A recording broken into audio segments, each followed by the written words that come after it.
Amadou Ouri Ba, parti civil,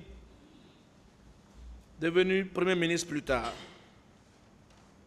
vous a dit que le président Dadis est le responsable parce qu'il était le président, parce qu'il ne nous écoutait pas, il ne nous écoutait plus, et franchement, on n'était plus d'accord avec lui. On lui demande, mais tout ce que vous dites, c'est politique, nous voulons que nous transportions, n'est-ce pas, sur le terrain juridique. Quelles sont les preuves ou quels sont les actes matériels de complicité que vous reprochez au capitaine Moussa Dadis Camara? Il vous dit, bon, c'est lui parce qu'il était le chef de l'État, parce qu'il n'était pas d'accord avec nous, parce qu'il ne nous écoutait plus. À maintes reprises, cette question lui a été posée, mais il n'a pas été en mesure de vous citer un seul acte matériel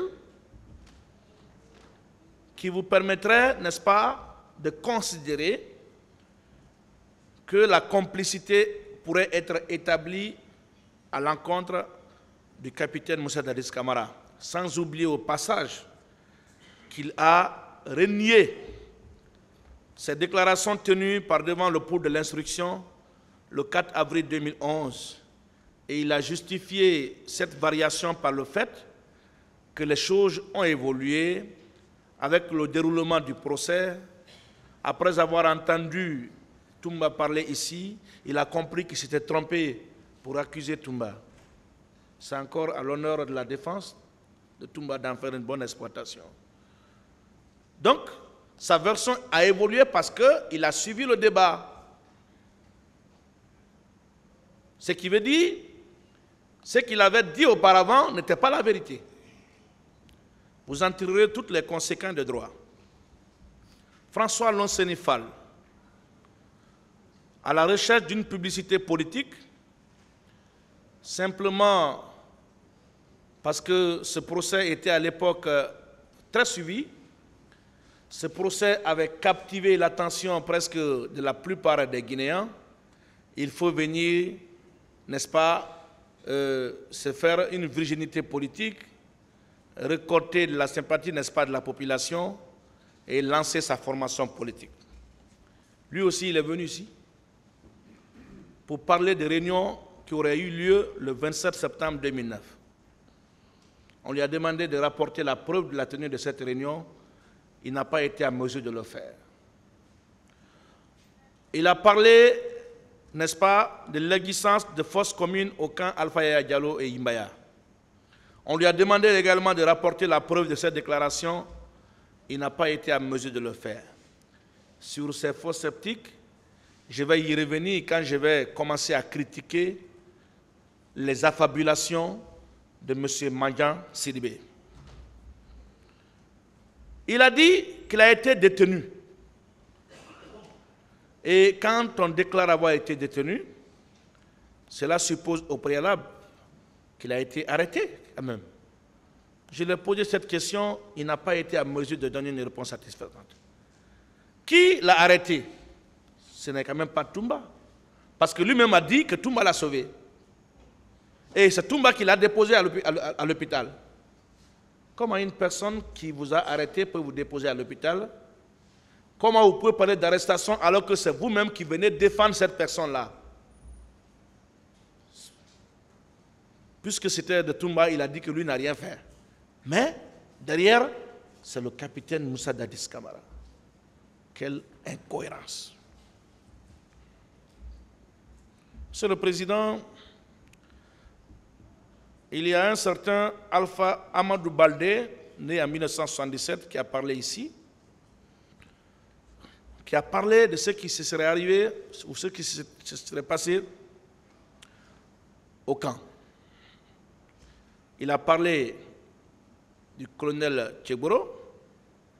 Je lui ai montré une photo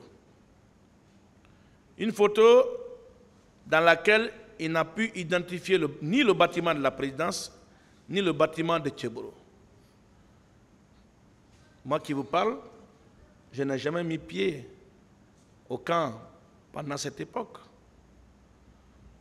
Mais lui, il dit qu'il a été arrêté et envoyé là-bas. On lui montre les photos. Montrez-nous le bâtiment qu'occupait Tchebouro, montrez-nous le bâtiment qu'occupait la présidence. Il n'a pas été à mesure. Allez-vous prendre au sérieux les déclarations d'une telle partie civile? Je pense que la réponse, elle est négative. Ben Youssouf Keïta, qui a attendu 13 ans après les faits, qui aussi, avec pour ambition de se lancer en politique, concurrencer ou se comparer à ceux qui sont déjà passés ici, a aussi décidé de venir parler. Se consulter partie civile, tirer, à l'instar de Baouri et de François Lonsenifal, des avantages politiques, à la recherche aussi d'une publicité politique qui malheureusement ne lui a pas souri, parce qu'il n'avait ni l'éloquence, ni la consistance de convaincre. En la forme comme au fond, il n'a pas été convaincant. Et voilà, Monsieur le Président, une partie civile qui vous dit: mon épouse a été traumatisée par ce qui s'est passé le 28 septembre. Elle est en France, actuellement, elle n'ose même pas mettre pied en Guinée. Elle a peur partout où elle voit des bérets rouges, elle est traumatisée. Mais au moment où il se prononçait ainsi, je recevais un appel d'un de ses voisins qui me disait: mais sa femme est là. Sa femme est en Guinée. Elle est venue pour le mariage d'une certaine Kankou. Quand j'ai essayé de lui opposer cette réalité, vous avez compris quand même qu'il s'est mu, qu'il s'est confondu en silence. Il n'a pas pu, parce qu'il sait que j'ai découvert ce qu'il cachait au tribunal. Comment des gens qui prétendent gouverner ce pays peuvent, n'est-ce pas, se permettre de se livrer à de tels comportements. Le peuple de Guinée doit réfléchir quant au choix de ses gouvernants, de ceux qui voudront un jour recueillir sa voix pour être placés au plus haut sommet de l'État. Monsieur le Président, cette partie civile fait partie de ces nombreux Guinéens qui ont profité de cette affaire pour non seulement obtenir l'asile en Europe, en Occident, mais aussi obtenir le regroupement familial, et c'est une évidence. Ils ont utilisé ce procès pour demander l'asile. Ils ont, à travers l'asile, fait voyager toute leur famille. C'est ça la vérité.